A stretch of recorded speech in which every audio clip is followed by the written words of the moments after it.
Selamat siang teman-teman, sedang mendengarkan update news bersama saya Sandra. Saya ingin kami menyampaikan informasi terkini dari Anda.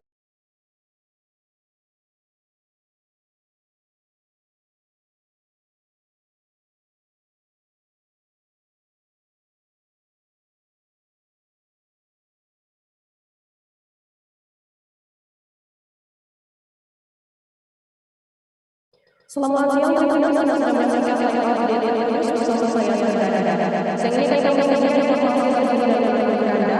Dapatkan langsung kami laporkan. Dan inilah live kita bersama saudara satu unit mobil Toyota Jaguar Travel Aceh dan dilakukan petugas pada 12 Desember. Mobil travel tersebut masuk ke jurang di dusun Bulu di desa Jajangin, Kecamatan JG, Kabupaten Barat, Sumatera Utara. Informasi ini akan disampaikan oleh rekan jurnalis kami dari Stasiun Indonesia. Ada Halidin yang saat ini sudah bersama kami. Halo Halidin.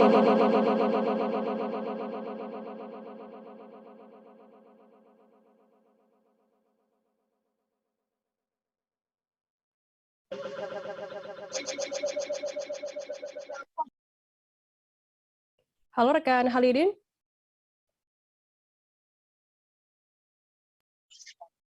Halo. Ya, Halidin, bisa Anda informasikan bagaimana kronologi mobil ini terjun ke jurang tersebut? Baik, Firda. Selamat siang, tribunis.com, dimanapun berada. Saat ini saya sedang berada di lokasi tempat kejadian kecelakaan mobil Toyota Innova BL 1537EF. Ya, berdasarkan informasi yang kami kumpulkan, kejadian yang menimpa mobil yang digunakan sebagai travel Aceh Medan ini diperkirakan terjadi sekitar pukul 5 WIB minggu kemarin ya, minggu pagi. Saat itu masyarakat tidak ada yang tahu, namun baru informasi adanya kecelakaan itu baru diketahui sekitar pukul 7. Itu pun setelah ada masyarakat yang sedang berjalan-jalan membawa anak untuk jalan-jalan pagi. Ketika mereka melihat adanya bekas-bekas seperti bekas kecelakaan dan ditemukannya beberapa komponen kendaraan seperti pecahan kaca, kemudian beberapa sayap dan komponen lainnya yang menyerupai bekas mobil kecelakaan. Lalu informasi itu disampaikan kepada tetangga yang tidak jauh dari lokasi kejadian, yakni Basar Sinamo. Nah, setelah informasi ini disampaikan, masyarakat menginformasikan kepada unit laka Polres Bapak Barat. Jadi berdasarkan keterangan-keterangan yang kami kumpulkan, sebelum kejadian mobil ini sebenarnya beriringan ya, berangkat dari Aceh Barat. Secara beriringan ada 4 mobil dan posisi mobil Innova warna hitam ini berada di bagian belakang. Sebelum kejadian, mobil ini sempat mampir di salah satu warung yang ada di Kota Subulu Salam untuk makan.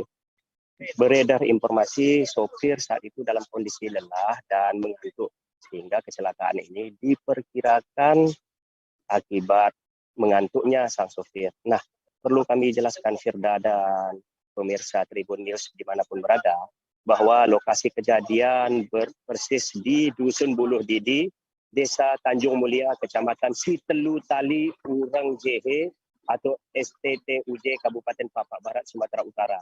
Posisi ini berada sekitar 24 km dari pusat kota Subulu Salam. Ini adalah perbatasan Aceh dengan Sumatera Utara. Jalan yang dilintasi adalah jalan nasional dan posisi jalan sebenarnya cukup lurus, namun saat kecelakaan mobil yang tadinya berada di sebelah kiri itu terjungkal ke sebelah kanan, tepatnya sebelah kanan arah jalan Medan. Selain menghantam pinggir jalan, tepi jalan ada gundukan tanah, mobil diperkirakan langsung masuk ke jurang. Jurangnya cukup dalam, mencapai 35 meter dari badan jalan. Dan di bawah terdapat sungai, aliran sungai namanya Sungai Kombeh yang mengalir cukup deras. Kebetulan selama sepekan terakhir, wilayah ini diguyur hujan turun. Nah, perlu kami jelaskan, posisi sungai itu, posisi dasar ataupun bagian atas sungai itu sebenarnya tidak terlalu lebar, hanya antara 3-4 meter.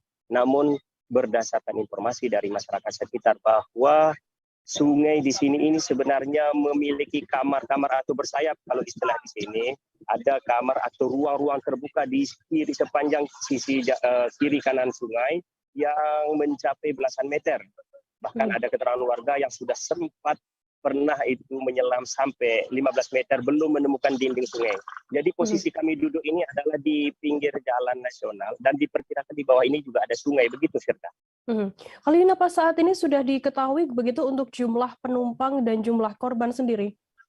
Nah, baik Firda, perlu kami jelaskan sebenarnya masalah penumpang ini juga masih simpang siur karena berdasarkan keterangan yang kami peroleh bahwa meskipun mobil yang naas ini merupakan travel Aceh Medan, tapi sebenarnya dia tidak terdaftar secara resmi. Dia ini freelance, jadi mengambil penumpang dari luar atau nanti mengambil beberapa penumpang dari loket, namun dia tidak terdaftar di loket, sehingga kita sangat sulit untuk mendeteksi atau mengidentifikasi jumlah penumpang sesungguhnya. Hanya saja kita memperoleh informasi sementara ya, ini informasi sementara, bahwa ada 6 penumpang yang di dalamnya termasuk sopir bernama Arman Yusuf, sedangkan ada beberapa penumpang seperti Tairumi, kemudian ada Fitri dan Tata.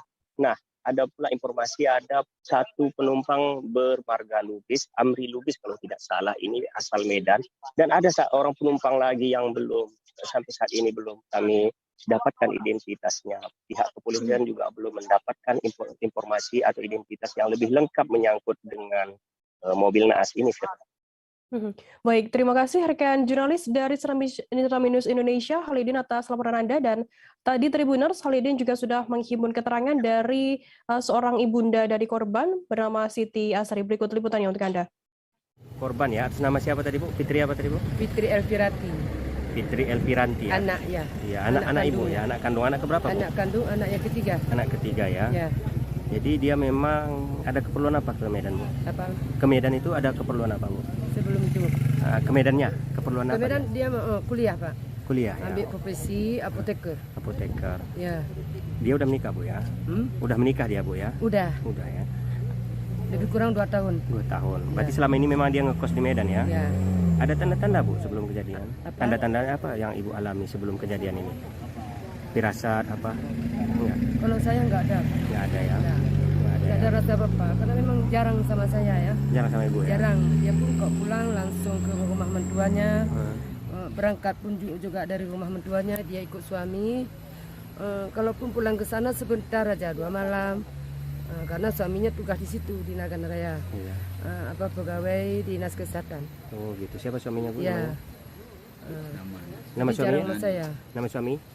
Nama suaminya? Nama suaminya Zainuddin. Zainuddin Bu ya. Ya, panggilan hari-hari Aji ya. Oke.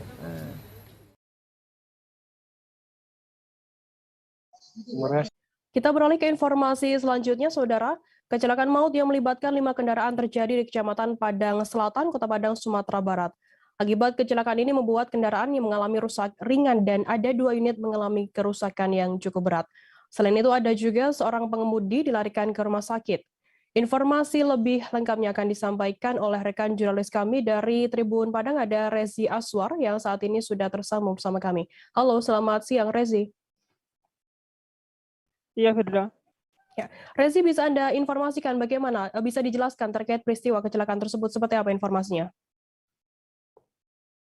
Ya, terkait kejadian ini terjadi pada sekitar pukul 15:30 waktu Indonesia bagian Barat, tepatnya pada Minggu 12 Desember 2021, di mana kejadian ini terjadi di Jalan Al-Hakim, Kelurahan Parak Rumbio, Kecamatan Padang Selatan, Kota Padang, Provinsi Sumatera Barat, di mana ada 5 kendaraan yang terlibat dalam kecelakaan, yaitu dari Honda Jazz BA 1160 RL, Daihatsu Ahila BA 126383 OT, Daihatsu dengan plat nomor B1607NZ, Toyota BA 1250BB, dan Toyota Etios Falco BA 1738BW.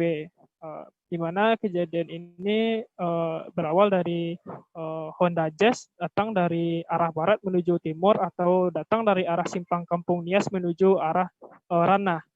Di mana Honda Jazz sesuai di lokasi kejadian menabrak awalnya yaitu minibus Daihatsu Ayla warna hitam yang sedang berhenti di sebelah kanan badan jalan.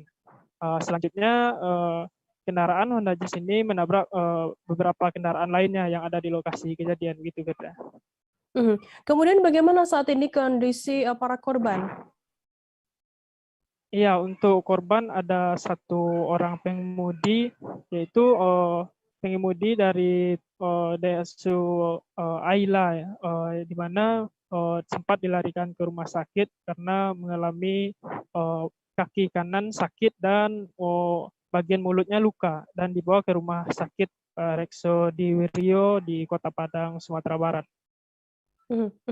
Untuk kerusakannya sendiri, bisa Anda informasikan bagaimana detail kerusakan yang dialami oleh sejumlah kendaraan ini?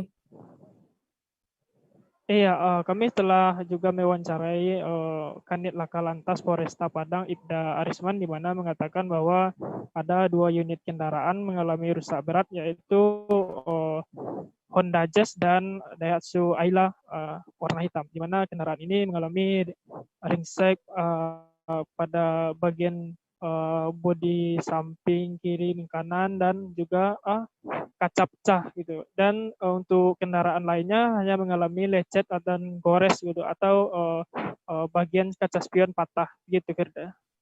Baik, terima kasih rekan jurnalis dari Tribun Padang, Rezi Aswar atas laporan Anda. Selamat bertugas kembali. Kita beralih ke informasi selanjutnya, Saudara. Beberapa wilayah di Nusa Penida, Kabupaten Kelungkung, Provinsi Bali diterjang banjir bandang pada Senin 13 Desember. Bahkan ketinggian air mencapai 1,5 meter. Informasi sementara, banjir itu menerjang rumah warga di beberapa desa, yakni Desa Suwana, Desa Sakti, Desa Pet, dan Desa Kutambi. Informasi lebih lengkapnya akan disampaikan oleh rekan jurnalis kami dari Tribun Bali, ada Zainal Nur Arifin yang saat ini sudah tersambung bersama kami. Halo, selamat siang Zainal. Ya, selamat siang rekan Firda di studio. Zainal, bisa Anda informasikan bagaimana saat ini kondisi di Nusa Penida? Ya, dari informasi yang didapatkan di lapangan sendiri, saat ini sejumlah desa di Nusa Penida masih banyak digenangi lumpur, ranting-ranting pohon, kayu, dan serta perabotan rumah-rumah warga yang berserakan keluar dan terbawa banjir bandang dini hari tadi. Dan saat ini personil gabungan pun bersama warga tengah melakukan upaya pembersihan penyemprotan lumpur-lumpur tersebut untuk melakukan pembersihan. Seperti itu. Zainal, dikabarkan ada kendaraan roda 2 yang hanyut terbawa banjir begitu. Berapa jumlah kendaraan yang dilaporkan terbawa banjir bandang ini? Ya, dari laporan di lapangan sendiri dilaporkan terdapat 12 kendaraan yang terbawa arus banjir bandang dini hari tadi. 12 kendaraan tersebut milik warga dan terdiri dari 4 mobil dan 8 buah sepeda motor. Dan saking besarnya banjir bandang semalam itu sendiri, sebuah mobil itu sampai terbawa dan nyangkut di bawah aliran Sungai Karangsari. Dan saat ini warga setempat tengah bergotong royong untuk melakukan evakuasi mobil yang menyangkut di aliran sungai tersebut. Zainal, kemudian bagaimana saat ini penanganan dari pihak pemerintah daerah sendiri terhadap adanya bencana banjir bandang di sana? Ya, dari informasi wawancara tadi sendiri didapatkan Bupati Kelungkung Suwirta meminta semua organisasi perangkat daerah itu untuk mengatur personilnya agar terjun langsung ke Nusa Penida. Selain BPBD, juga Bupati Kelungkung meminta kepada pihak Perumda Air untuk mengantisipasi pipa putus pasca bencana banjir. Dan juga Bupati Suwirta meminta PLN untuk memantau kabel yang putus. Dan juga untuk damkar sendiri diminta oleh Bupati Kelungkung untuk diarahkan melakukan penyemprotan lumpur siang ini. Seperti itu. Baik, terima kasih Zainal dari Tribun Bali atas laporan Anda. Dan tadi Tribuners, Zainal juga sudah menghimpun keterangan dari Wayan Brata, seorang warga dan juga Bupati Kelungkung Suwirta. Berikut liputannya untuk Anda. hujan lagi. Tapi hujannya memang agak deras tapi sebentar. Kayaknya yang tidak nyangka seperti niki karena dahulu niki lebih deras hujannya niki tahun seperti niki. Itu air dari mana nih Pak? Ya. Airnya bagaimana yang kedengaran suara yang keluar. Setelah yang keluar di pekarangan tiang apa seperti niki airnya. Ya setinggi leher. Niki. Spanu niki ampun taplak niki jebol. Tapi aja yang rusak nih Pak yang hanyut Pak. Sepeda motor, sepeda gayung, isinya warung niki sami niki. Barang-barang semua barang-barang pertukangan yang nak termasuk seni niki. Tungkat, bonsai. Pak, air dari mana nih diperkirakan datang nih? Niki dari gunung. Niki gunung. Tungkat takso niki wastani niki. Oh. Kalau kan di gunung-gunung niki akeh cabang. Akeh cabang niki gunung-gunung niki. Motor Bapak ampun ketemu, Pak? Ampun ketemu. Sepeda ampun ketemu. Di mana ketemunya, Pak, motornya? Di laut nih? Tanam, entar di laut tertanam. Diki wenton. Diko wenton. Pak, berapa motor yang hanyut? Motor yang hanyut kan 3 niku akeh. Banyak Akeh ya? sepeda motornya hanyut. Kan bapak mantan gudang berdua. Oh, tiang sepeda gayung siki, sepeda motor siki. Ya.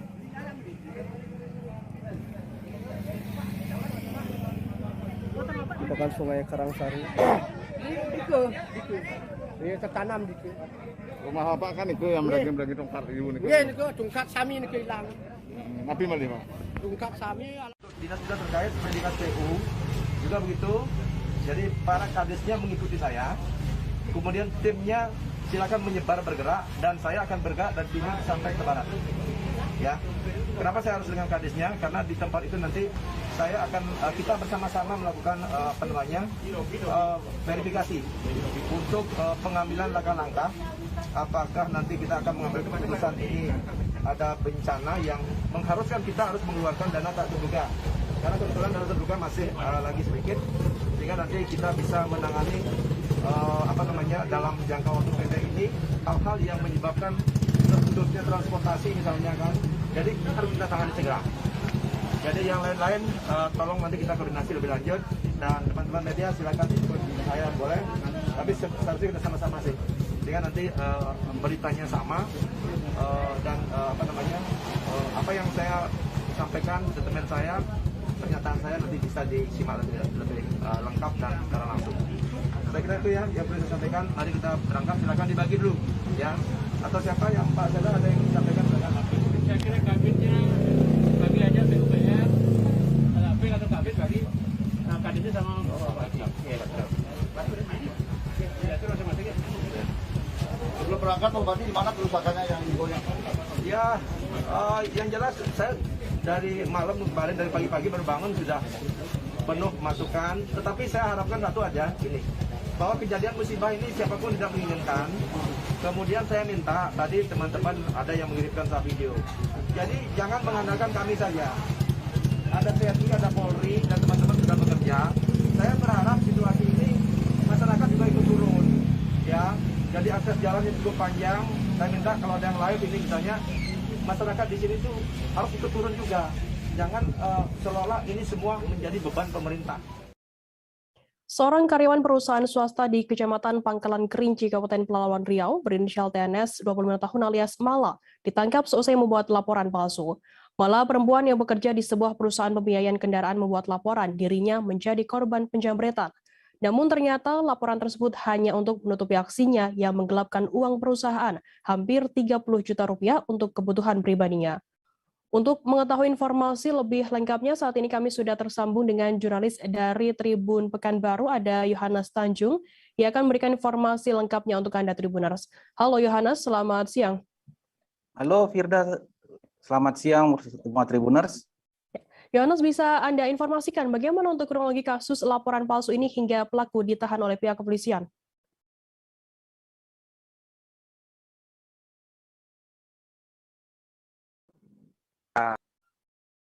Ketika seorang admin perusahaan katakan demikian, petugas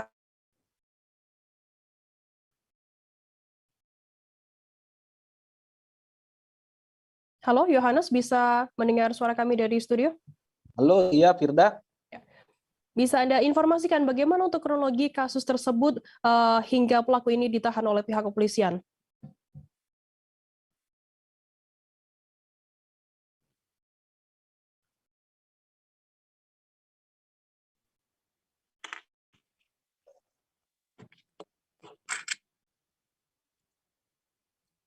Halo?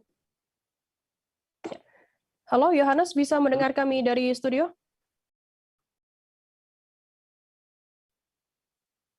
Ya. Halo? Yohanes, bisa Anda informasikan bagaimana untuk kronologi kasus tersebut, laporan palsu ini, hingga pelaku ini bisa ditahan oleh pihak kepolisian?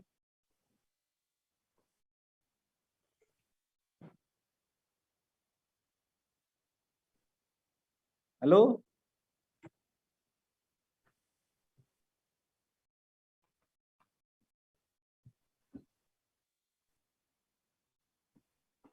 Halo?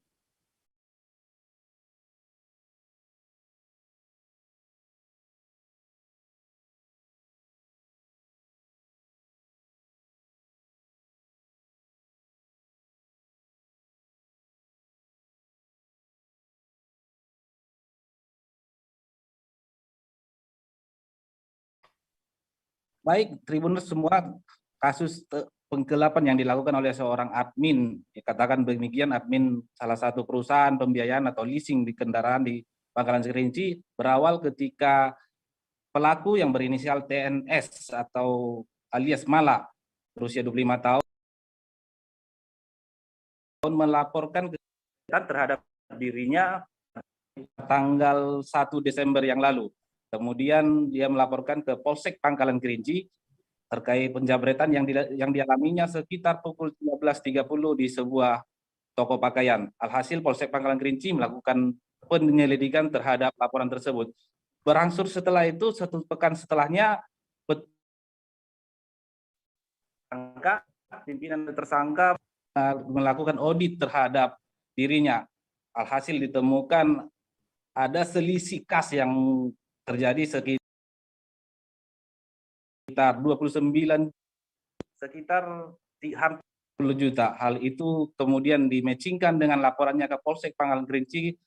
Ternyata diketahui bahwasanya pengakuan penjamretan yang dialaminya hanya sebagai modus, bahwasanya dirinya melakukan penggelapan terhadap duit perusahaan yang mencapai hampir 30 juta. Kemudian TNS mengakui semua perbuatannya, bahwasanya uang kas dari perusahaan dipakainya untuk kepentingan pribadi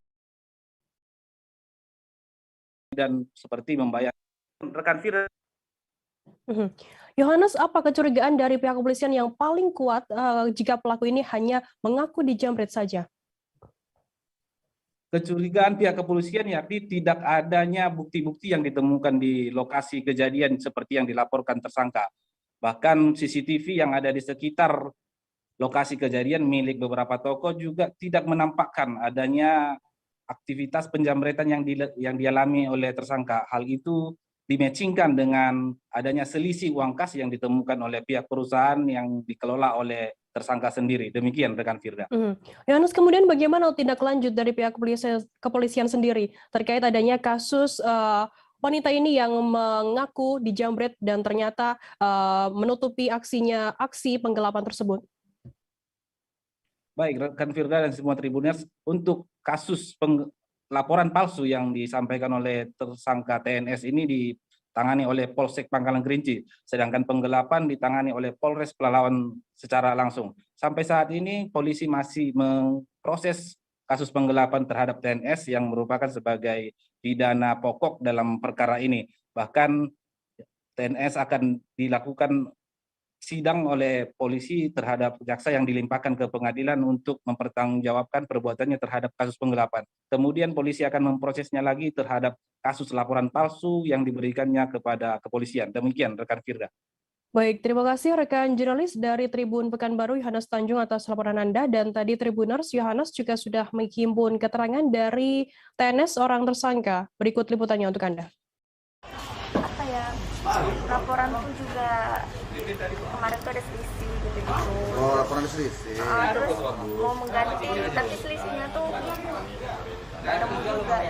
Jadi alasan perusahaan apa katanya? Itu ada selisih-selisihnya kan? Alasan perusahaan. Mereka karena buat laporan palsu. Palsu ya. Terus menipu mereka juga. Kenapa adik bisa bikin laporan palsu? Hilap atau macam nggak ada apa lagi? Itu aja terlintas. Oh itu terlintas. Siapa yang nyuruh?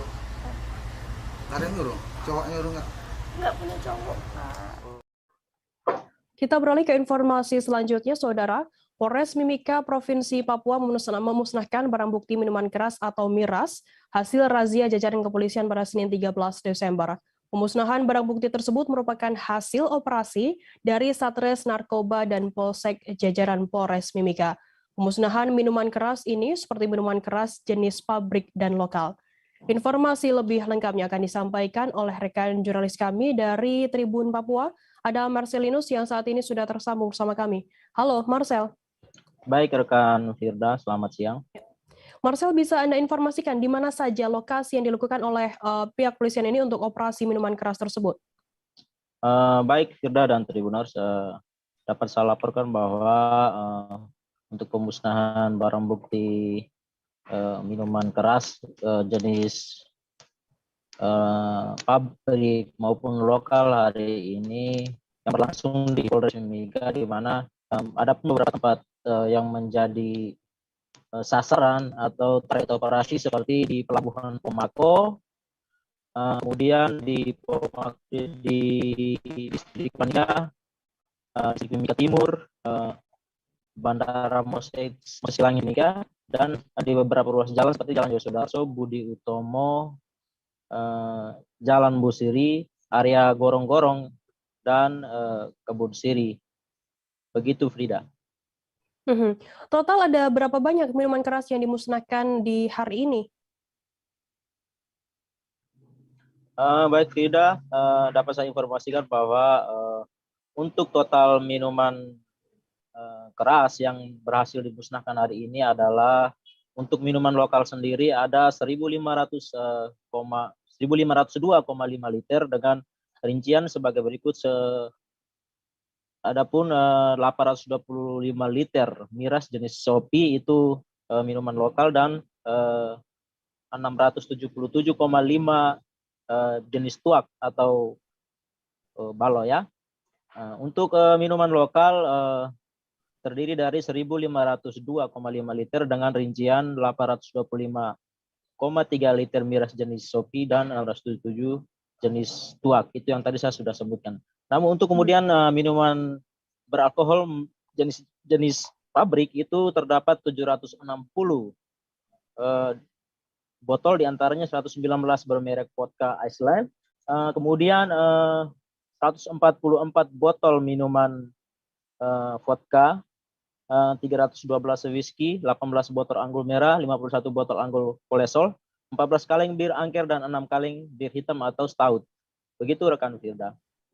Marcel, apa kemudian langkah dari pihak kepolisian sendiri selanjutnya terkait minuman keras yang merajalela di Mimika sendiri? Oke, baik rekan Firda, dapat saya sampaikan bahwa menurut Wakapolres Mimika, Kompol Seraju mengatakan bahwa untuk target-target operasi tetap dilaksanakan. Mengingat sebagian besar tindak pidana atau kasus-kasus yang mengakibatkan kematian dan lain sebagainya, khususnya di Kabupaten Mimika, Kota Timika, itu didominasi karena gara-gara minuman keras ya, di mana minuman keras ini hingga saat ini masih eksis di Timika, seperti minuman lokal dan minuman pabrik yang memang tidak memenuhi standar sesuai peraturan daerah atau pemerintah. Frida, dapat saya laporkan juga bahwa terkait minuman keras ini tidak hanya diproduksi di Timika atau di area sekitar Kota Timika saja, namun minuman keras ini kerap juga didatangkan dari luar, seperti dari arah Maluku, dari arah Manado menggunakan jasa kapal laut ya. Sedangkan kalau untuk minuman keras di Timika khusus yang menggunakan jasa transportasi udara itu biasanya itu dari Kota Timika sendiri, gimana menggunakan jasa pesawat-pesawat kecil yang biasa melakukan penerbangan ke luar daerah Papua seperti di kabupaten lain yang ada di pegunungan. Begitu, Frida. Baik, Tribuners, jurnalis kami tadi juga sudah menghimpun keterangan dari Wakapolres Mimika, Kompol Sarajud terkait hal ini. Berikut liputannya untuk Anda. Alkohol, baik itu minuman pabrikan ataupun minuman lokal yang peredaran tersebut tidak sesuai dengan apa yang disyaratkan oleh peraturan undang-undang. Apalagi dengan menghadapi bulan Desember, bulan baik, di mana untuk kita di Papua sebagian besar warganya umat Nasrani, sehingga pada bulan Desember ini kegiatan-kegiatan terutama yang berhubungan dengan kegiatan peribadatan itu bisa berjalan dengan aman dan tertib. Tribuners, sesaat lagi kami akan kembali dengan informasi menarik lainnya, tetaplah di Live Update. Oke, apa kabar Bang Arif di sini untuk strateginya? Kalau saya sendiri di Gimik 37 ini yang semalam baru mulai, saya udah sebenarnya aku nggak ngerasa itu penangkapan atau penggerebegan atau apapun itu, karena gini loh, posisinya aku kriteria.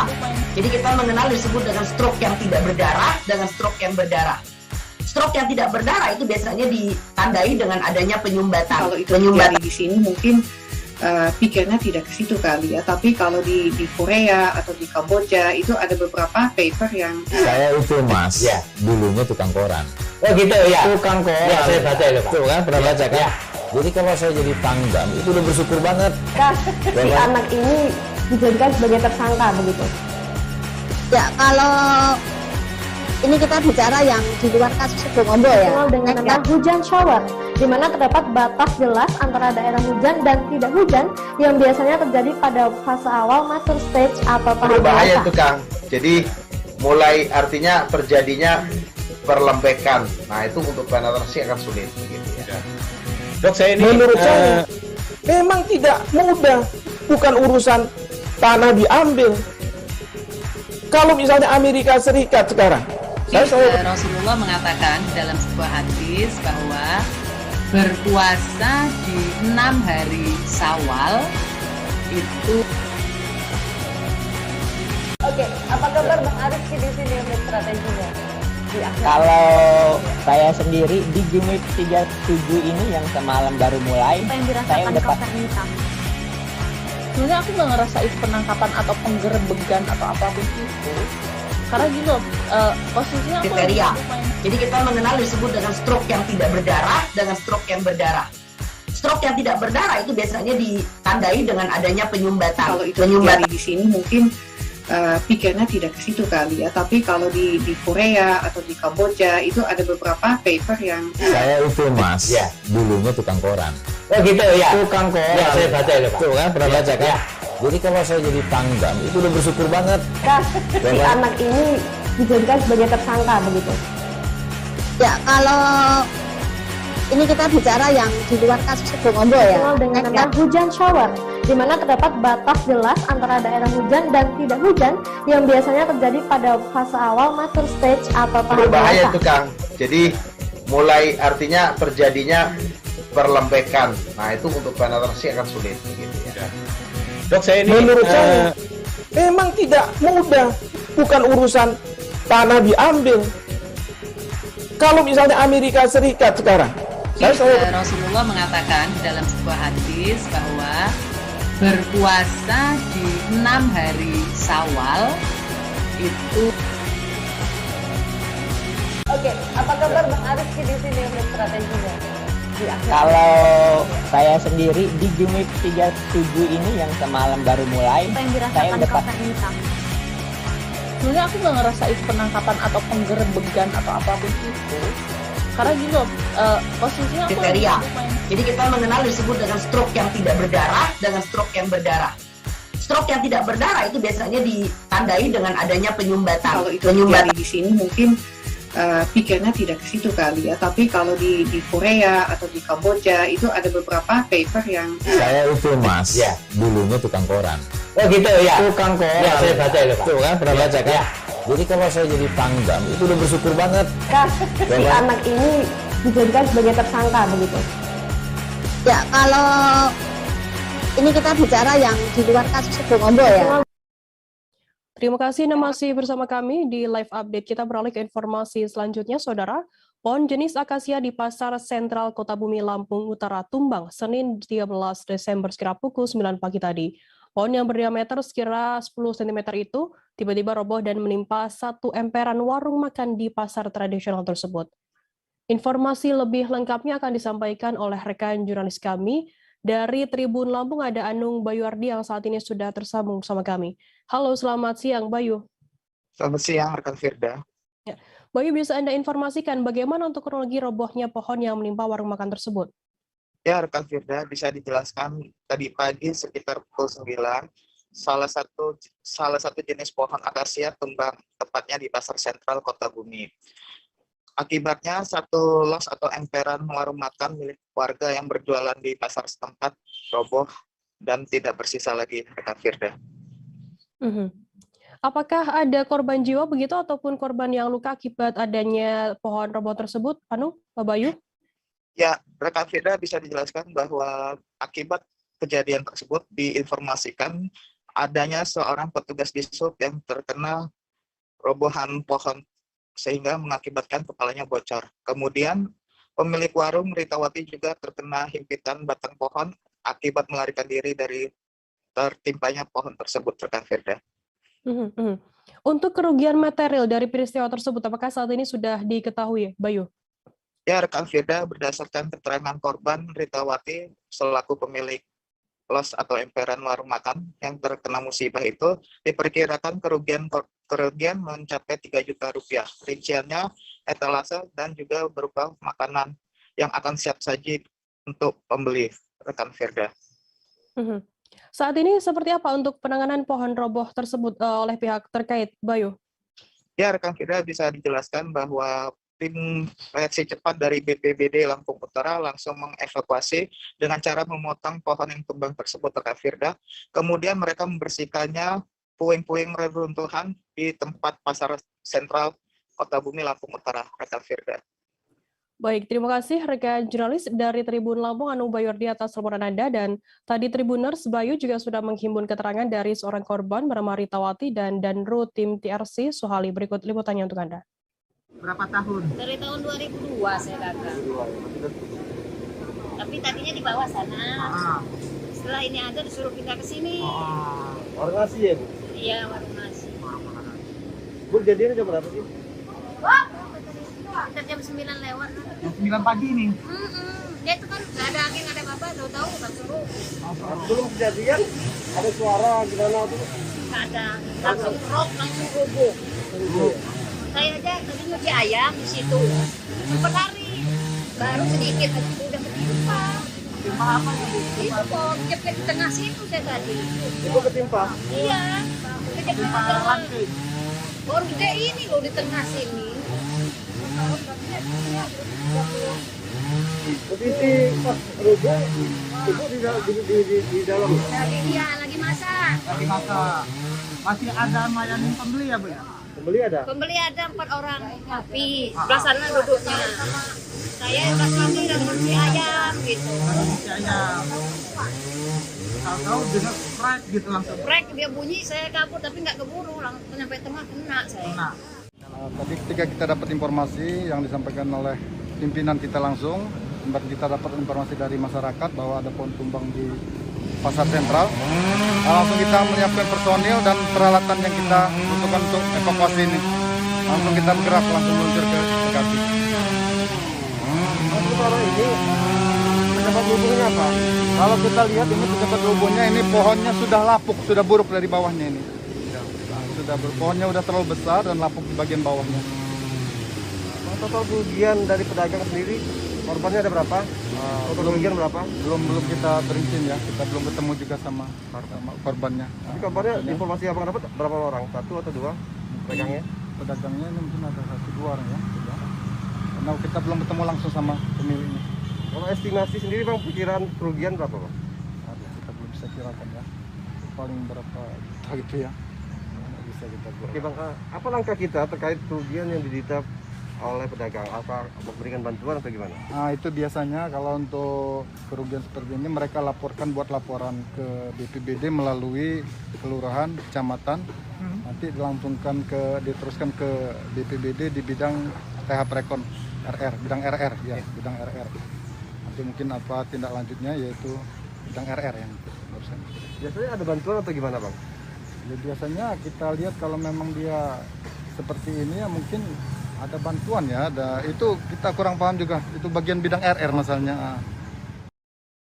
Artis Bobby Joseph diamankan oleh Polres Tangerang Selatan karena tersandung kasus narkoba pada Jumat 10 Desember dini hari.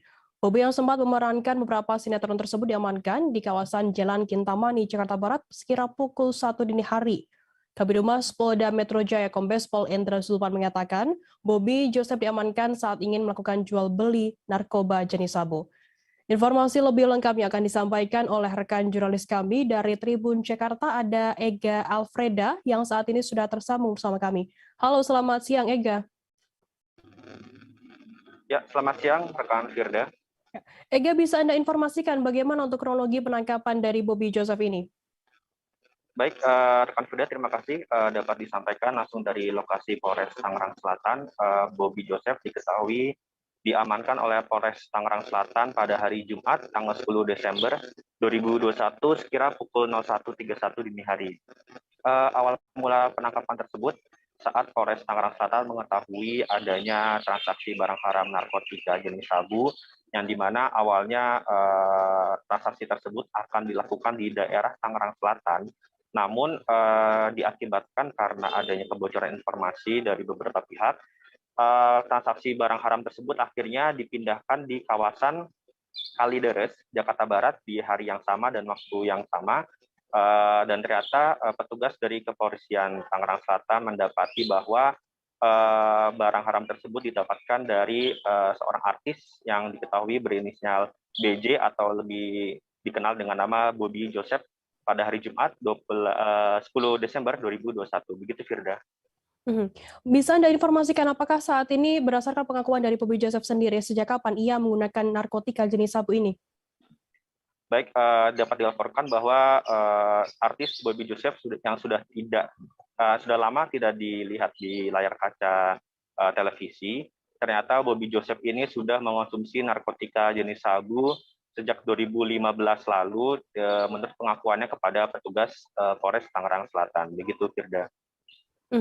Untuk alasan dari Bobby Joseph ini menggunakan narkotika jenis sabu ini apa, dan apakah sudah ada informasi mengenai Bobby ini menjual ganja sintetis atau bisa diinformasikan terkait hal ini? Baik, untuk alasan kenapa Bobby Joseph terpaksa menggunakan narkotika jenis sabu ini, alasannya hanya untuk menambah stamina saat dia bekerja, lalu saat dia mengurusi bisnisnya di bidang kuliner segala macam di daerah Jakarta Barat. Diketahui juga belakangan ini dalam waktu kurang sekira 1 tahun, Kapolres Tangerang Selatan AKBP Iman Imanuddin mengatakan kalau Bobby Joseph juga nyambil bekerja yaitu berjualan ganja sintetis atau tembakau kering yang dijual belikan kepada pelanggannya melalui akun Instagram secara online. Tapi untuk waktu dan keterangan lebih lanjut soal ganja sintetis ini belum bisa dipaparkan secara langsung karena masih dalam proses pendalaman. Begitu Firda. Baik, terima kasih rekan Ega dari Tribun Jakarta atas laporannya. Selamat bertugas kembali. Dan tadi Tribuners Ega juga sudah menghimpun keterangan dari Kabid Humas Polda Metro Jaya Kombes Pol Endra Zulpan. Berikut liputannya untuk Anda. Ya, ini melakukan tindak lanjut daripada laporan masyarakat tersebut. Kemudian berdasarkan penyelidikan di lapangan, ya memang betul akan terjadi transaksi narkoba. Namun ya transaksi ini dipindahkan tempatnya ya oleh mereka yang akan melakukan transaksi ya menjadi di Kalideres ya, di Kalideres Jakarta Barat, tepatnya di Jalan Kintamani. Nah, kemudian di situ ya dilakukan penangkapan ya, yang ditangkap adalah pada saat itu ya saudara Bobby Joseph ya alias BJ ya, ditangkap pada hari Jumat dini hari pukul 01.30 waktu Indonesia Barat ya. Pada saat ditangkap ya, yang bersangkutan ada barang bukti ya yang dikuasainya ataupun ada pada dirinya yang disembunyikan dalam rokok Sampurna Mile, kemudian dibungkus plastik, yaitu sabu-sabu atau sabu ya seberat 0,49 gram ya 0,49. Wali Kota Bogor Bima Arya Sugiarto melakukan inspeksi mendadak jalur sepeda di Jalan Sudirman, Kota Bogor pada Jumat 10 Desember. Bima datang sekira pukul 1 siang menggunakan sepedanya. Namun saat meninjau ke lokasi, Bima Arya geram karena tidak menemui pemilik proyek atau pimpinan kontraktor. Informasi lebih lengkapnya akan disampaikan oleh rekan jurnalis kami dari Tribun Bogor, ada Lingga Arfian yang saat ini sudah tersambung bersama kami. Halo Lingga. Ya, Firda. Lingga, bisa Anda informasikan apa penyebab dari geramnya Bima Arya ini saat meninjau proyek jalur sepeda tersebut? Ya, Firda dan rekan-rekan Tribuners diinformasikan bahwa Wali Kota Bogor Bima Arya Sugiarto sempat melakukan inspeksi mendadak di jalur sepeda di Jalan Sudirman. Inspeksi mendadak tersebut dilaksanakan Bima Arya pada siang hari ketika dianya sedang melakukan bersepeda. Namun saat sedang di lokasi tidak ditemui adanya kontraktor ataupun pihak penanggung jawab yang kemudian Bima Arya pun mencari hingga ke pertengahan jalur tersebut, namun masih tidak ditemukan. Hingga akhirnya Wali Kota Bogor meminta kepada Dinas PUPR agar menunggu di lokasi dan menangkap ataupun meminta agar menunggu untuk kontraktor tersebut datang, sehingga setelah itu Bima Arya kembali lagi ke lokasi dan melakukan mempertanyakan terkait kelanjutan proyek tersebut kepada pihak kontraktor. Seperti itu, Firda. Hingga apakah pengerjaan jalur sepeda ini belum mencapai target begitu sehingga Bima Arya juga geram? Ya, Firda, hal itu yang memang diketahui sampai saat ini belum mencapai target yang optimal gitu, karena memang pengerjaan di awal Jalan Sudirman tersebut belum maksimal, sehingga Wali Kota Bogor pun mempertanyakan kepada pihak kontraktor bagaimana kelanjutan dari proyek tersebut, apakah pihak kontraktor memiliki duit dan apakah proyek tersebut akan dilanjutkan, karena kata Bima sampai hari ini proses pengerjaan tersebut masih dirasa jauh dari target yang sudah ditentukan. Untuk itu ia pun rencananya akan melakukan perombakan total terkait pelaksanaan lelang, seperti itu, Firda. Lingga, apakah ada kendala begitu ya dalam pengerjaan proyek jalur sepeda ini? Ya, Firda, secara umum tidak ada kendala dari pengerjaan tersebut, namun Bima Arya pun mengetahui aneh melihat proyek pedestrian jalur sepeda yang memang sampai saat ini belum mencapai target, sehingga ia pun mempertanyakan bahwa apakah kontraktor sanggup untuk melaksanakan pengerjaan tersebut atau tidak, sehingga pihak kontraktor pun mengakui bahwa tidak ada kendala, namun pihaknya masih menunggu material yang datang, seperti itu, Firda. Kemudian apa langkah selanjutnya yang dilakukan oleh Bima sendiri terkait proyek jalur sepeda tersebut? Ya, Firda dan rekan-rekan Tribuners, kemarin saya baru saja mendapatkan informasi bahwa tadi Wali Kota Bogor Bima Arya Sugiarto langsung melakukan perombakan pada sistem lelang gitu di Kota Bogor, sehingga kata Bima akan ada orang-orang baru yang menjabat di bagian lelang yang sehingga tidak ada kerancuan gitu ataupun keterlambatan dalam pengerjaan proyek, seperti itu, Firda. Baik, terima kasih rekan jurnalis dari Tribun Bogor, dan tadi Tribuners Lingga juga sudah menghimpun keterangan dari Bima Arya Sugiarto, Wali Kota Bogor. Berikut liputannya untuk Anda. Ya, saya kecewa dengan pangkalan ini masih segini ya. Saya lihat ada masalah, pekerja kurang, waktu kurang gitu. Nah, saya tanya tadi ada uangnya enggak gitu. Saya tegur ya, saya kalau dia tidak mampu sudah pasti di blacklist. Kalau tidak mampu dia menambah yang kerja, tidak mampu menambah waktu dengan kualitas pekerjaan yang beradil, sudah pasti di blacklist gitu. Pelajaran. Yang kedua, menurut saya ini terus berulang. Ya, saya ingin membongkar, mengevaluasi semua mulai dari sistem PBJ-nya. Mulai dari sistem lelang ini ada yang salah dengan sistem kita. Saya akan bongkar, saya akan evaluasi, saya akan investigasi semua. Kalau nggak terus begitu seperti ini. Saya sedang mendalami, saya akan investigasi. Ini ada apa? Polanya seperti ini. Mepet-mepet. Gitu. Bendera mungkin berganti. Di lapangan nggak ada orang. Ini ada sesuatu. Kalau ada yang salah, ya saya syarat sama pekerjaan. Ya. Masih dari Bogor, saudara pebasket Denny Sumargo memenuhi tantangan duel basket 3-on-3 melawan Wali Kota Bogor dalam kompetisi 3-on-3 basket Bol Dakadin Kota Bogor di Balai Kota Bogor pada Sabtu 11 Desember malam. Denny yang dijuluki pebasket sombong ini maju bersama timnya yakni Ketua Kadin Kota Bogor, Almer Faik Rusdi, dan Kalista atlet Porda Kota Bogor. Sementara tim dari Wali Kota Bogor Bima Arya yakni Wijin dan Vandika Ramadhani.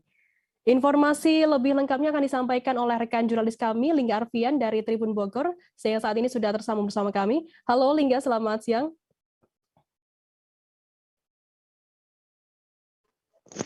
Ya, Firda, siang Firda. Ya, Lingga, bisa Anda informasikan apa yang menarik dalam laga 3-on-3 di Balai Kota Bogor ini? Ya, Firda, bisa saya informasikan bahwa Wali Kota Bogor bersama Kadin Kota Bogor melaksanakan pertandingan basket, kompetisi basket 3-on-3 di halaman Balai Kota Bogor yang memang dilaksanakan diikuti oleh 39 tim. Dari pertandingan tersebut ada yang menarik di mana Wali Kota Bogor Bima Arya Sugiarto melawan pebasket sombong yaitu Denny Sumargo yang menerima tantangan Wali Kota Bogor ketika berada di Kota Bogor. Denny pun menerima tantangan tersebut dan langsung tanding bersama tim Wali Kota Bogor Bima Arya Sugiarto. Seperti itu, Firda. Bagaimana sikap dari Densus sendiri saat melawan Bima Arya Sugiarto ini? Bisa Anda informasikan, Lingga? Ya, Firda dan rekan-rekan Tribuners, Densus ketika langsung masuk ke lapangan, Densus yang memang bersama Kadin Kota Bogor dan Kalista langsung memberikan tantangan karena kata Denny pertandingan tidak seru jika tidak dilanjut dengan adanya tantangan-tantangan. Untuk itu Denny menantang Wali Kota Bogor Bima Arya Sugiarto di mana ketika ia kalah dia akan belanja sebanyak 20 juta di Kota Bogor, namun ketika Denny menang maka Wali Kota Bogor Bima Arya Sugiarto harus melakukan push up sebanyak sekitar 20 kali. Menerima tantangan itu Wali Kota Bogor pun menambah akan push up 50 kali jika kalah, dan hasilnya pun Wali Kota Bogor kalah sehingga harus melakukan push up 50 kali. Seperti itu, Firda. Lingga, apakah nantinya juga akan ada pertandingan lanjutan dari Bima Arya sendiri selaku Wali Kota Bogor dan juga Denny Sumargo ini? Ya, Firda dan rekan-rekan Tribuners, Wali Kota Bogor Bima Arya Sugiarto sempat mengakui kekalahannya, namun ia tidak terima jika harus bertanding satu kali sehingga ia kembali menantang pebasket sombong Denny Sumargo di lain tempat yang ditentukan oleh Denny dengan tantangan-tantangan yang berbeda. Ia pun memastikan bahwa pertandingan tersebut harus dilaksanakan untuk mencari tahu siapa sebenarnya yang terbaik itu dalam bermain basket. Seperti itu, Firda. Baik, terima kasih rekan jurnalis dari Tribun Bogor, Lingga Arfian atas laporan Anda. Selamat bertugas kembali. Dan tadi Tribuners, Lingga juga sudah menghimpun keterangan dari pebasket Denny Sumargo dan juga Wali Kota Bogor Bima Arya Sugiarto. Berikut liputannya untuk Anda. Nah, gimana kan untuk event begini terus tadi main sama Wali seperti apa? Sebenarnya ini adalah suatu hal yang mengembirakan sekali ya di tengah kita menghadapi pandemik. Kita bisa beraktivitas kembali dengan prosedur yang pastinya dijaga, melalui swab test dan lain-lain. Dan saya senang sekali ada Pak Wali di sini juga yang kemudian bisa menjembatani itu semua. Itu dari saya. Ya, ini untuk pertama kali Balai Kota dipasang izin dan tenda seperti ini. Sebelumnya belum pernah. Ini hanya untuk basket. Pesan kita adalah olahraga jangan berhenti. Semua jangan berhenti, asal prokes. Jadi basket ini di Bogor banyak atletnya, banyak peminatnya. Jadi kita senang diadakan di sini dan langsung di jantung pemerintahan Kota Bogor, dan saya senang banget ada tamu kehormatan basket sombong yang memenuhi tantangan saya. Saya ikhlas walaupun kalah, tapi sebenarnya agak kalah. Supaya senang aja tamu. Karena prinsipnya saya itu memuliakan tamu. Tamu itu harus kita muliakan, harus kita buat senang, harus kita buat terhormat. Makanya tadi agak ngalah lah. Berarti harus ada pertandingan kedua yang kita akan undang semua warga dengan protokol kesehatan pastinya untuk bisa menyaksikan pertarungan basket sombong one on one versus dengan Pak Wali. Dan tempatnya silahkan, basket sombong. Siap. Oh, sini kan kandang saya. Siap. Ada lagi? Kita beralih ke informasi selanjutnya, Saudara. Polres Bitung mengungkap aksi pencurian kendaraan bermotor pada Jumat 10 Desember. Sebanyak 12 motor digasak oleh seorang laki-laki berinisial RM alias Glenn, 22 tahun warga Poigar, Kabupaten Bolmong, Provinsi Sulawesi Utara selama kurang waktu 2 bulan. Aksi itu dilakukan seorang diri di sejumlah kota dan kota kabupaten di Sulut. Informasi lebih lengkapnya akan disampaikan oleh rekan jurnalis kami dari Tribun Manado, ada Christian Wayongkere yang saat ini sudah tersambung bersama kami. Halo Christian.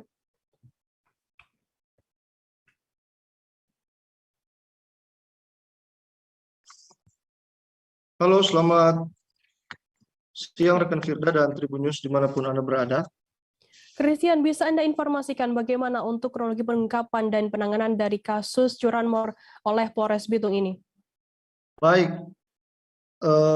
peristiwa pencurian kendaraan bermotor atau curanmor awalnya terungkap ketika seorang warga di wilayah Girian, Kota Bitung, melaporkan kehilangan satu unit sepeda motornya di polisi.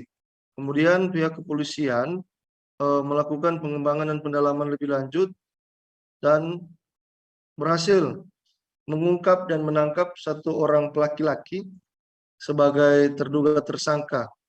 Dan dari pengembangan pihak kepolisian melalui tim Tersius Presisi Polres Bitung dan tim Tersius Presisi Polsek Matuari berhasil mengamankan 11 unit sepeda motor hasil pencurian kendaraan bermotor atau curanmor, sehingga total curanmor yang disita oleh polisi sebanyak 12 unit. Dan Firda.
Christian, bisa Anda informasikan berapa untuk jumlah barang bukti yang diamankan oleh pihak kepolisian sendiri dan di wilayah mana saja barang bukti curian tersebut disita oleh pihak kepolisian?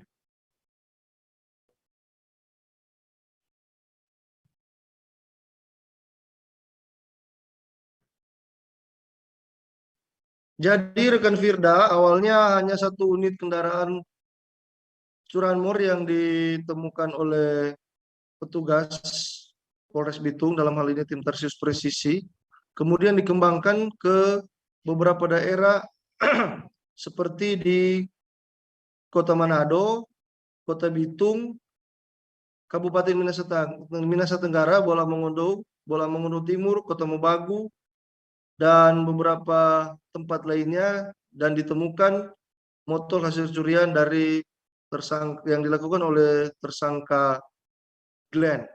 Dan motor ini dicuri oleh tersangka di beberapa tempat juga, termasuk di wilayah Kota Bitung, Kota Manado, dan kabupaten lainnya yang sudah kami sebutkan tadi. Dan dalam pengungkapan ini, polisi harus memberikan tindakan tegas terukur dengan cara menembak kaki kiri tersangka, karena pada saat pengembangan tersangka melakukan upaya-upaya yang bertentangan dengan ketentuan yang diatur oleh kepolisian. Rekan Firda. Baik, kemudian bagaimana untuk modus operandi dari pelaku sendiri dalam beraksi untuk mencuri motornya? Jadi rekan Firda dan Tribun News dimanapun Anda berada, aksi dari laki-laki 22 tahun ini yang keseharian tercatat berprofesi sebagai sopir, boleh dibilang termasuk dan terbilang tidak masuk akal. Karena dia dengan nekat mencuri atau masuk ke dalam rumah, mengambil kunci motor yang disimpan oleh pemilik rumah di tempat yang tidak sama sekali diketahui. Kemudian mengambil motor itu lalu mendorong motor itu keluar dari rumah, dan apa yang dilakukan oleh tersangka ini tidak sama sekali membuat pemilik rumah terbangun ketika sedang tidur, maupun hewan peliharaan yang ada di dalam rumah tidak menggonggong ketika tersangka masuk ke dalam rumah. Firda. Baik, terima kasih rekan jurnalis dari Tribun Manado, Christian Wangkere atas laporan Anda. Selamat bertugas kembali. Dan tadi Tribuners, Christian juga sudah menghimpun keterangan dari Kapolres Bitung, AKBP Alam Kusuma Irawan. Berikut liputannya untuk Anda.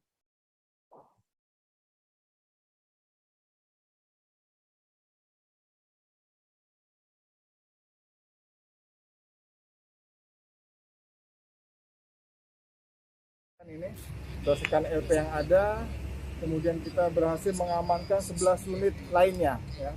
Kita juga menghimbau kepada masyarakat yang merasa ada kehilangan kendaraan bermotor, terutama untuk silakan konfirmasi ke Polres Bitung. Siapa tahu ada kendaraannya yang berhasil kita amankan di sini. Kronologisnya seperti apa Pak? Ini sehingga sampai ditangkap. Jadi kronologisnya pertama adalah laporan dari masyarakat ya, bulan Oktober, kemudian kita kembangkan. Hasil pengembangan tersebut didapatkan tersangka ini. Kemudian kendaraan-kendaraan lainnya. Lokus delikti pencuriannya di mana saja, Pak? Lokus delikti ada beberapa tempat tadi, ada di Boltim, kemudian di Bitung sendiri ya, kemudian ada di Mitra, ada lagi di Manado juga ada, kemudian di Kota Mobagu dan juga di Minahasa dan Bolmo. Ada berapa orang Pak? Hanya sendiri atau Sementara dia dengan temannya yang menjual. Kita kembangkan lagi. Jumlah Pak motor yang ditangkap? Jumlah motor yang ditangkap totalnya 12 unit motor. Berapa lama yang eksekusi sendiri? Pengungkapan ini Pak. Nah, berapa lama Mas eksekusi motor ini? Bisa dijelasin?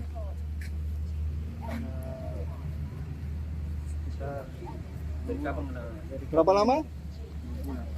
2 bulan. 2 bulan dapat 11 motor. 2 bulan dapat 11 motor. Luar biasa. Gimana caranya? Karena jual berapa? Karena dapat berapa satu motor? Jual 2 juta. 2 juta ya. 2 juta. Untuk susah. apa uangnya? Pribadi? Untuk pakai belanja. Belanja apa? Baju. Minum. Habis ini tidak usah ngulangi lagi, cukup ya. Cukup. Sudah 11 unit itu udah 12 unit sudah terlalu banyak ya. Ya, cukup sudah. Tribuners, saat jadi kami akan kembali dengan informasi menarik lainnya, tetaplah di live update. Oke, apa kabar Bang Arif di sini untuk strateginya? Kalau saya sendiri di Jumip 37 ini yang semalam baru mulai, saya udah hitam. Sebenarnya aku nggak ngerasa itu penangkapan atau penggerebegan atau apapun itu, karena gitu posisinya aku kriteria. Jadi kita mengenal disebut dengan stroke yang tidak berdarah dengan stroke yang berdarah. Stroke yang tidak berdarah itu biasanya ditandai dengan adanya penyumbatan. Kalau itu terjadi di sini mungkin pikirnya tidak ke situ kali ya. Tapi kalau di Korea atau di Kamboja itu ada beberapa paper yang saya itu Mas, ya. Dulunya tukang koran. Oh gitu ya. Tukang koran. Ya, saya baca ya, Pak. Tuh kan pernah baca kan? Ya. Jadi kalau saya jadi pangdam itu udah bersyukur banget. Si anak ini dijadikan sebagai tersangka begitu. Ya, kalau ini kita bicara yang di luar kasus Kebun Ombo ya. Dengan nama hujan shower, di mana terdapat batas jelas antara daerah hujan dan tidak hujan yang biasanya terjadi pada fase awal mature stage atau tahap berbahaya dewasa. itu Kang. Jadi mulai artinya terjadinya perlembekan. Nah itu untuk penetrasi akan sulit. Gitu ya. Dok, saya ini menurut saya memang tidak mudah. Bukan urusan tanah diambil, Kalau misalnya Amerika Serikat sekarang, Rasulullah mengatakan dalam sebuah hadis bahwa berpuasa di 6 hari Syawal itu. Oke, apa kabar Bang Arif di sini untuk strateginya? Kalau saya sendiri di Jumip 37 ini yang semalam baru mulai, saya udah Sebenarnya aku nggak ngerasain penangkapan atau penggerebegan atau apapun itu. Karena gitu, posisinya aku kriteria. Jadi kita mengenal disebut dengan stroke yang tidak berdarah dengan stroke yang berdarah. Stroke yang tidak berdarah itu biasanya ditandai dengan adanya penyumbatan. Kalau itu terjadi di sini mungkin pikirnya tidak ke situ kali ya. Tapi kalau di Korea atau di Kamboja itu ada beberapa paper yang saya itu Mas, dulunya tukang koran. Oh gitu ya. Tukang koran. Ya, saya baca ya, Pak. Tuh kan pernah baca kan? Ya. Jadi kalau saya jadi Pangdam itu udah bersyukur banget. Si anak ini dijadikan sebagai tersangka begitu. Ya, kalau ini kita bicara yang di luar kasus Sebongombo ya. Dengan nama hujan shower, di mana terdapat batas jelas antara daerah hujan dan tidak hujan yang biasanya terjadi pada fase awal mature stage atau tahap Berbahaya dewasa. tuh Kang. Jadi mulai artinya terjadinya perlembekan. Nah itu untuk penetrasi akan sulit. Gitu ya.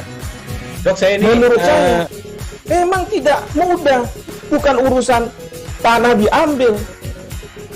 Kalau misalnya Amerika Serikat sekarang, Rasulullah mengatakan dalam sebuah hadis bahwa berpuasa di 6 hari Syawal itu. Oke, apa kabar Bang Arif di sini untuk strateginya? Kalau saya sendiri di Jumip 37 ini yang semalam baru mulai, saya udah Sebenarnya aku nggak ngerasain penangkapan atau penggerebegan atau apapun itu. Karena gitu, posisinya aku kriteria. Jadi kita mengenal disebut dengan stroke yang tidak berdarah dengan stroke yang berdarah. Stroke yang tidak berdarah itu biasanya ditandai dengan adanya penyumbatan. Kalau itu terjadi di sini mungkin pikirnya tidak ke situ kali ya. Tapi kalau di Korea atau di Kamboja itu ada beberapa paper yang saya itu Mas, dulunya tukang koran. Oh gitu ya. Tukang koran. Ya, saya baca ya, Pak. Tuh kan pernah baca kan? Ya. Jadi kalau saya jadi Pangdam itu udah bersyukur banget. Si anak ini dijadikan sebagai tersangka begitu. Ya, kalau ini kita bicara yang di luar kasus Sebongombo ya. Dengan nama hujan shower, di mana terdapat batas jelas antara daerah hujan dan tidak hujan yang biasanya terjadi pada fase awal mature stage atau tahap Berbahaya dewasa. tuh Kang. Jadi mulai artinya terjadinya perlembekan. Nah itu untuk penetrasi akan sulit. Gitu ya. Dok, saya ini menurut saya memang tidak mudah, bukan urusan tanah diambil. Kalau misalnya Amerika Serikat sekarang, Rasulullah mengatakan dalam sebuah hadis bahwa berpuasa di 6 hari Syawal itu. Oke, apa kabar Bang Arif di sini untuk strateginya? Terima kasih Anda masih bersama kami di live update. Kita beralih ke informasi selanjutnya, Saudara. Berpisah dengan sang ibu sejak usia 5 tahun, Marisa, 35 tahun, warga Amerika yang merupakan keturunan Indonesia, berharap dapat bertemu kembali dengan sang ibu. Marisa yang saat ini masih di Amerika mengatakan bahwa dirinya sudah berpisah dengan sang ibu yang memiliki nama lengkap Hyu Suimi, yang memiliki nama panggilan Mimi alias Suimi. Bagi siapa saja yang bisa mempertemukan ia dengan sang ibu, akan ada uang tunai sebesar 25 juta rupiah atau 1 unit motor Honda Vario. Untuk mengetahui informasi lebih lengkapnya di saat ini kami sudah tersambung dengan jurnalis dari Tribun Pontianak, ada Ferianto, yang akan memberikan informasi lengkapnya untuk Anda Tribuners. Halo, selamat siang Ferry. Oke, selamat siang Firda. Ferry, bisa Anda informasikan di mana posisi dari Marisa saat ini dan apakah di Indonesia atau Amerika, dan bisa diinformasikan terkait dia mencari ibunya yang sudah lama tidak bertemu ini? Nah, ya baik Firda, untuk saat ini sampai tadi pagi saya menghubungi Marisa itu, Marisa tersebut masih berada di Amerika karena kan memang untuk ke Indonesia sendiri mencari sang ibu ini memang tidak mudah ya, terlebih di saat ini masih masa pandemi COVID-19, jadi memang tidak mudah perjalanan dari Amerika ke Indonesia sendiri. Dan sampai saat ini pun Marisa masih mencoba menghubungi teman-teman yang berada di Indonesia dan di Kalimantan Barat sendiri.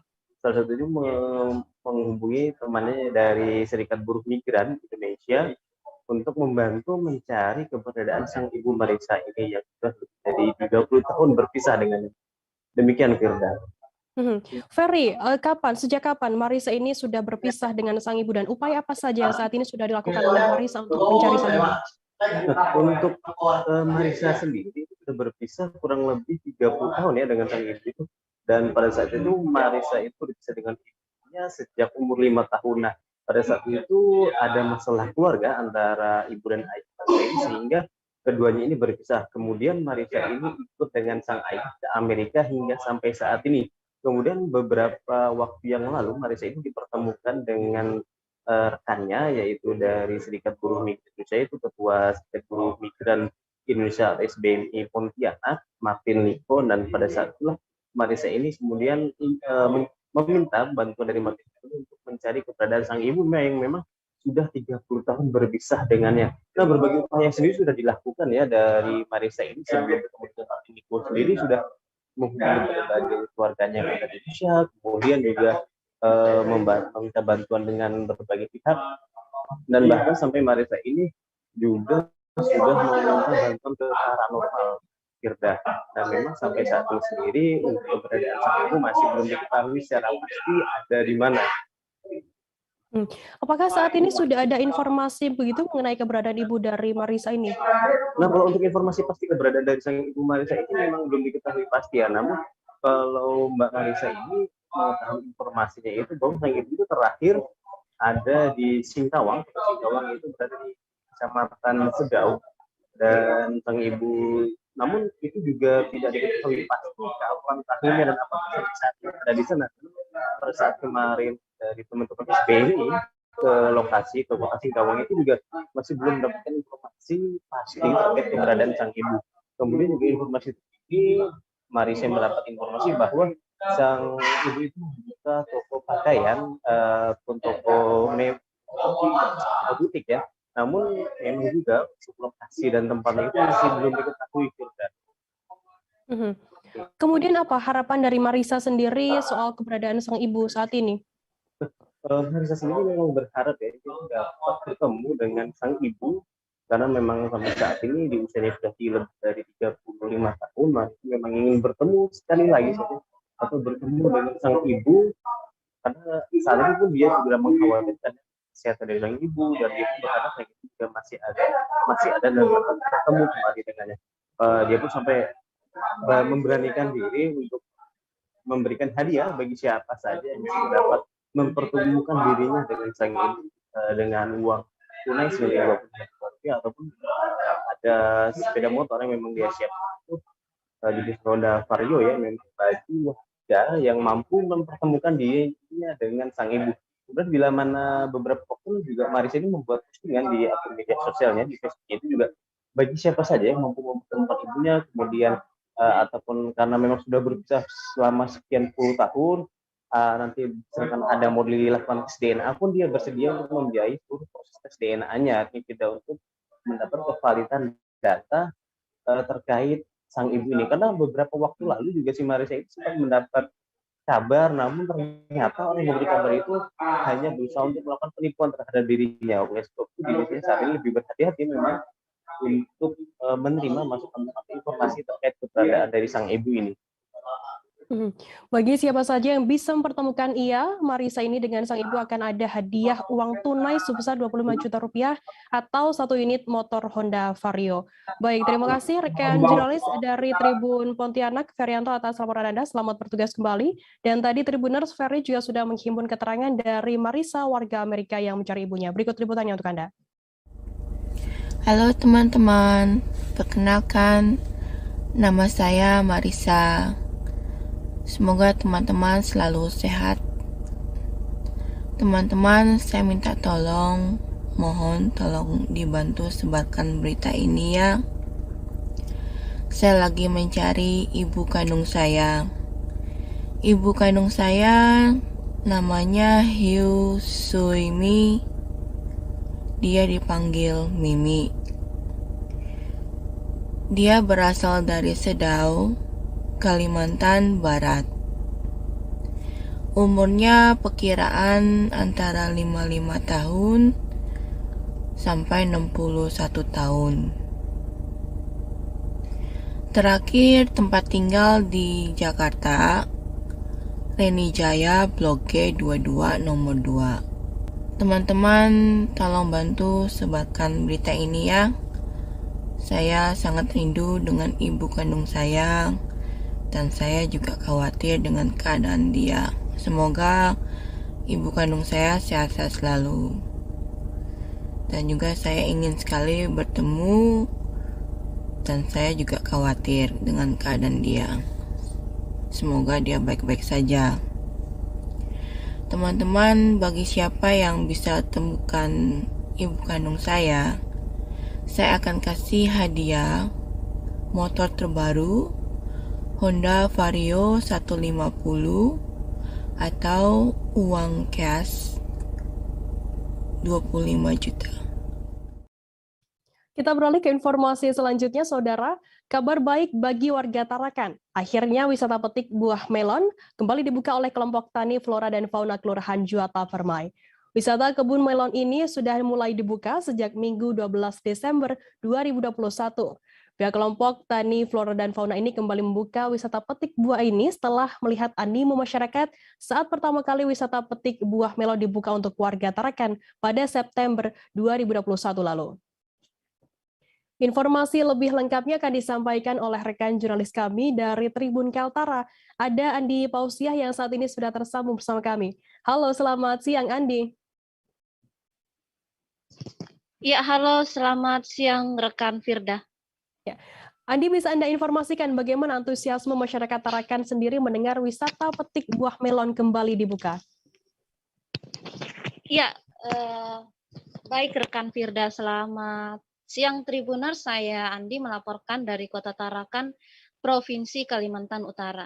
Ya, dapat saya sampaikan benar kelompok tani Flora dan Fauna di Kelurahan Juwata Permai akhirnya kembali membuka wisata petik buah melon yang sudah dibuka sejak hari Minggu kemarin. Antusias masyarakat berkunjung ke lokasi ini cukup tinggi. Terdapat beberapa instansi dan masyarakat Kota Tarakan yang haus akan liburan wisata bersama keluarga mendatangi lokasi ini. Dikatakan Darmawan, Ketua Kelompok Tani Flora dan Fauna Kelurahan Juwata Permai sendiri, memang ini bukan kali pertama yang dilakukan pembukaan wisata petik buah melon. Ini terhitung kali ketiga dibuka.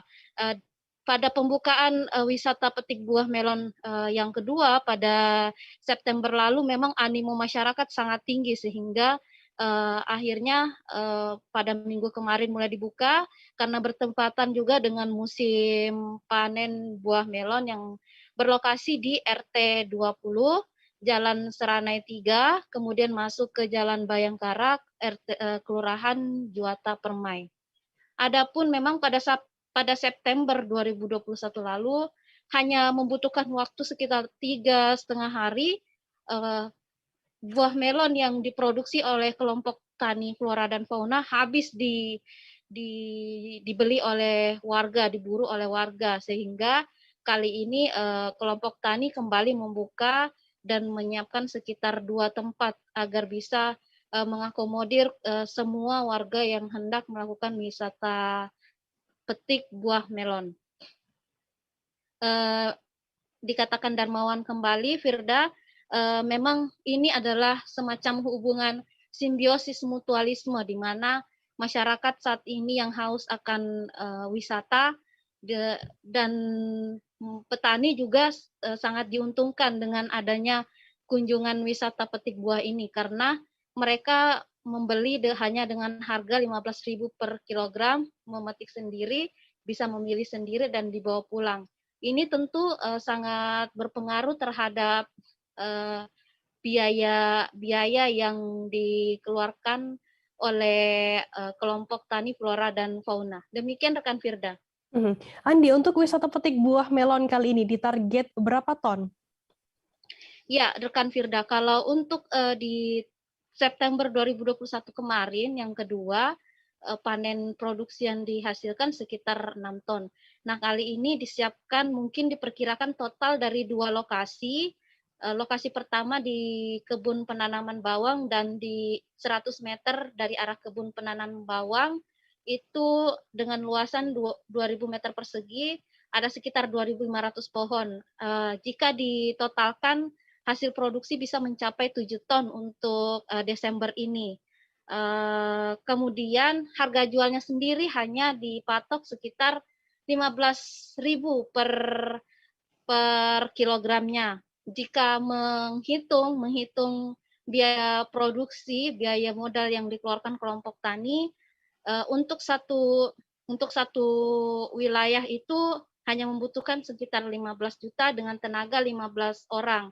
Sehingga dari 2 lokasi yang disiapkan mungkin sekitar 35 juta yang harus dirogoh oleh kelompok tani untuk kemudian diolah menjadi lahan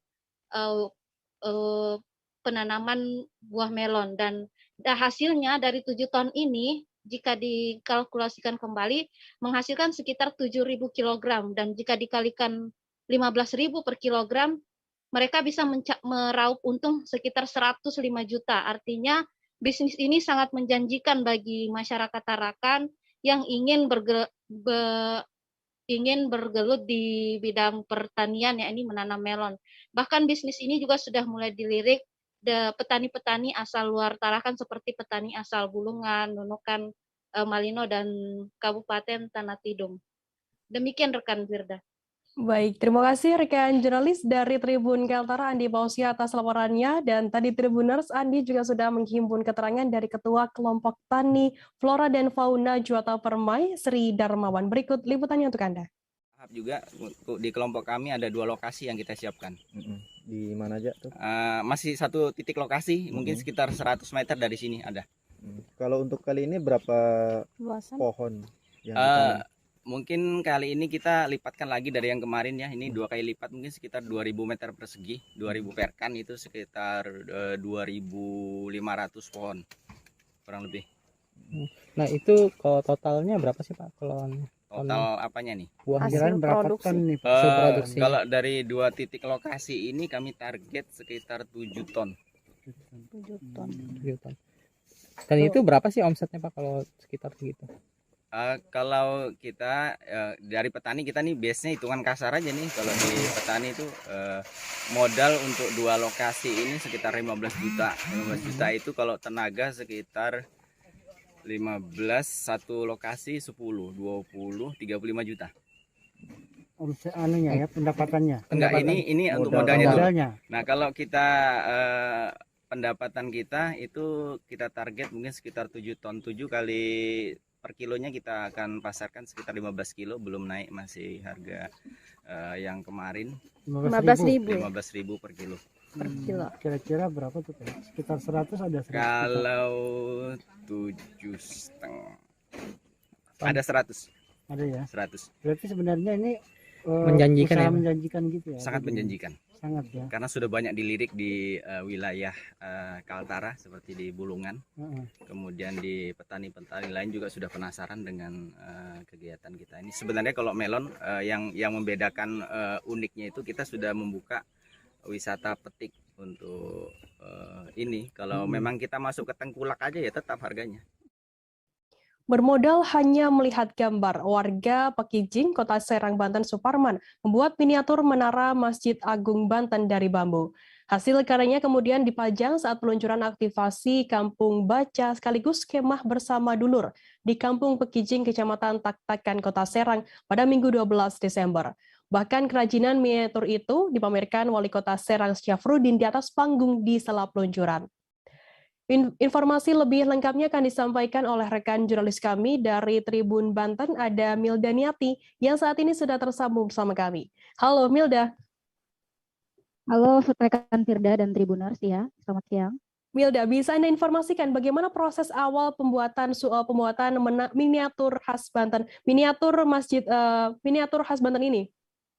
Iya, bermula ketika Suparman, dia adalah seorang buruh bangunan. Ketika itu tepatnya 1 bulan yang lalu dia diperintah untuk membuat miniatur bangunan itu, miniatur bangunan Masjid Agung Banten. Nah, kemudian bermodalkan dengan foto atau gambar dari miniatur Masjid Agung Banten itu sendiri, dia menirunya dan kemudian mengaplikasikannya dari bahan kayu, begitu rekan Firda. Untuk kendalanya sendiri, apa yang dirasakan oleh Suparman sendiri saat membuat miniatur ini? Untuk kendalanya sendiri, mulai dari mesin penjepitnya, karena dia mengatakan bahwasannya dia belum memiliki mesin penjepit tersebut. Terus selain itu juga kendalanya mungkin di bahan baku, begitu rekan Firda. Baik, terima kasih rekan jurnalis dari Tribun Banten, Mildianiati, atas laporan Anda. Selamat bertugas kembali. Kita beralih ke informasi selanjutnya, Saudara. Kawasan Bukit Bulan, Kecamatan Limun, Kabupaten Sarolangun memiliki Bukit Temulun atau Bukit Bantuan Kars sebagai destinasi wisata yang menantang adrenalin. Bukit ini dapat dilalui dengan berjalan kaki. Perjalanan dimulai dari Desa Berkun, Kecamatan Limun, untuk sampai ke atas Bukit Tamulun untuk melihat keindahan kawasan Bukit Bulan dari ketinggian. Untuk mengetahui informasi lebih detailnya, saat ini kami sudah tersambung bersama jurnalis dari Tribun Jambi, ada Rifani Halim yang akan memberikan informasi lengkapnya untuk Anda Tribuners. Halo Rifani, selamat siang. Iya, rekan Firda. Rifani, bisa Anda informasikan bagaimana jalur pendakian ke Bukit Tamulun dan membutuhkan waktu berapa lama untuk waktu tebuk sana? Jalur menuju wisata ke Bukit Temulun yang berada di kawasan Bukit Bulan, Kecamatan Limun, Kabupaten Sarolangun ini memang memiliki jalur yang cukup ekstrim. Tak hanya jalur yang cukup ekstrim, namun dari pusat Kabupaten Sarolangun sendiri, kita membutuhkan jalan menggunakan sepeda motor atau kendaraan roda 4, 2 hingga 3 jam perjalanan dengan mobil atau kendaraan yang lebih tinggi, karena kondisi jalan yang sedikit curam dan bebatuan. Dan jika hujan, kondisi jalan sangat berbahaya sekali. Nah, kemudian juga kita dapat berjalan dari desa, berjalan kaki yang dipandu oleh masyarakat setempat, menggunakan jalan kaki dengan 20 menit hingga 30 menit perjalanan.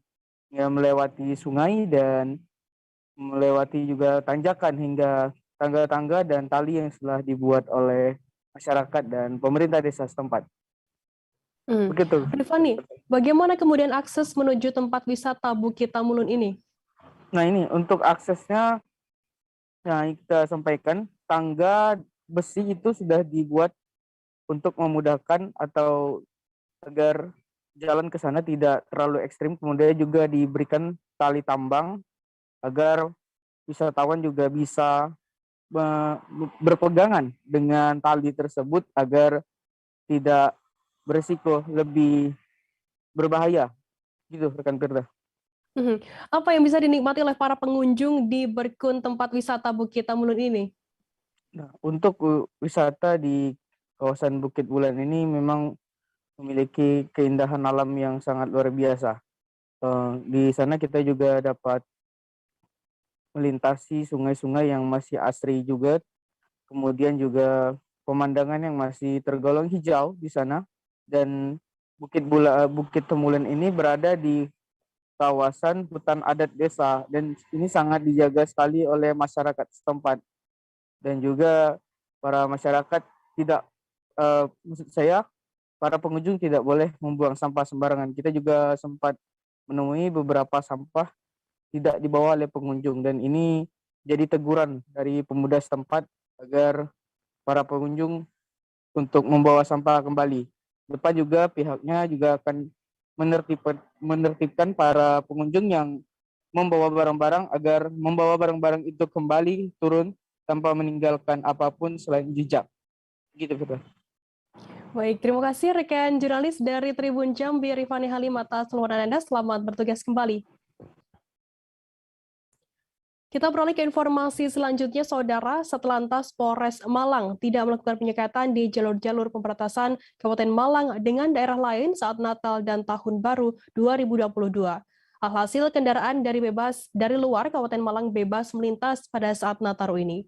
Kasatlantas Polres Malang AKP Agung Fitransyah mengatakan ditiadakannya penyekatan bukan berarti pihaknya abai tentang pencegahan COVID-19.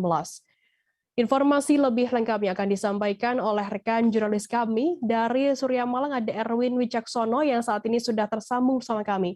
Halo, selamat siang Erwin. Halo, selamat siang Firda. Erwin, bisa Anda informasikan mengapa penyekatan jalan menuju wilayah Kabupaten Malang ini ditiadakan saat Natal? Ya, baik. Saya sampaikan untuk tahun ini, Kabupaten Polres Malang tidak lagi memperlakukan penyekatan-penyekatan di sejumlah wilayah yang menjadi perbatasan Kabupaten Malang dengan daerah lain. Pertimbangan ditiadakannya penyekatan ini merupakan hasil dari koordinasi yang dilakukan oleh Satlantas Polres Malang yang akan lebih mengintenskan pos-pos pelayanan di daerah-daerah perbatasan Kabupaten Malang dengan daerah lain. Nantinya pos-pos tersebut rencananya akan dipusatkan di 2 titik, yakni yang berbatasan dengan Kabupaten Blitar, dan yang satu lagi ada di exit tol Singosari. Begitu rekan Tiga. Apa kebijakan pengganti dari penyekatan untuk mencegah COVID-19 masuk ke Kabupaten Malang? Ya, berdasarkan informasi yang kami dapat dari Kasat Lantas Polres Malang, AKP Agung Fitrasya menerangkan nantinya Polres Malang akan mendirikan pos-pos pelayanan tersebut. Nah, nantinya pos-pos pelayanan ini akan bertugas untuk mengintenskan penerapan protokol kesehatan di wilayah-wilayah yang rawan kerumunan di wilayah Kabupaten Malang.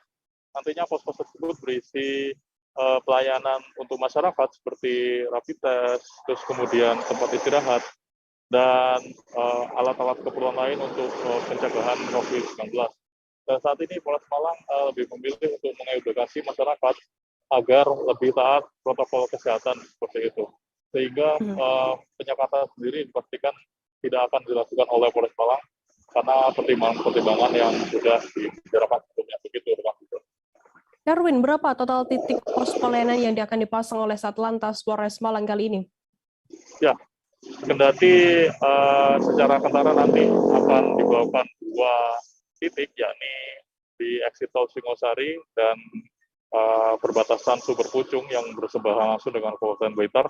Namun untuk kepastiannya sendiri, Satlantas Polres Malang mengaku perlu untuk membahasnya lagi bersama Ditlantas Polda Jawa Timur untuk penentuan berapa jumlah lokasi adanya pos-pos pelayanan untuk pencegahan COVID-19 saat Natal dan Tahun Baru, begitu.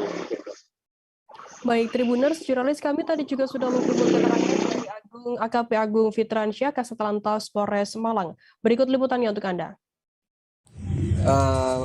Kita akan buat yang namanya pos pelayanan. Pos pelayanan kita sudah tentukan titik-titiknya, namun untuk lebih pastinya kita menunggu petunjuk pasti dari Ditlantas Polda Jatim untuk CB-nya seperti apa dan sebagainya, kita masih menunggu pasti. Tapi kalau untuk titik-titiknya sudah kita tentukan, bukan tentukan, sudah kita rencanakan, tinggal nanti kita sesuaikan petunjuk pasti dari pimpinan, dari pusat, dari Pak Kapolres, dari Ditlantas, dari Polda Jatim, kita sesuaikan. Karena selama COVID ini, yang jelas ops lilin ini kan tidak bisa disamakan dengan sebelum COVID atau pada saat tahun meledaknya COVID. Nah, jadi sekarang mungkin ada keringanan, ada kelonggaran. Nah, kita masih menunggu petunjuk seperti apa. Titik yang direncanakan itu di mana saja dan contohnya? Yang jelas di pintu masuk wilayah Kabupaten Malang seperti exit tol itu sudah pasti. Seperti kalau yang di berbatasan dengan Blitar, Sumber Pucung itu udah pasti. Namun bentuk pos pelayanan nanti seperti apa, kita masih menunggu petunjuk. Yang jelas sih kemungkinan kita masih prioritas ke protokol kesehatan. Jadi kita menyesuaikan juga dari Inmendagri nanti yang terbaru, dan juga sasaran kita targetnya adalah penegakan protokol kesehatan. Kurang lebih nanti berarti penyekatan atau pembatasan yang dilakukan? Yang jelas penyekatan tidak ada penyekatan dan bahasa penyekatan itu tidak ada. Kita pos pelayanan betul-betul melayani masyarakat yang nantinya bagaimana bentuk arahnya destinasinya kemana dan sebagainya. Makanya untuk lebih pastinya kita masih menunggu dari Ditlantas.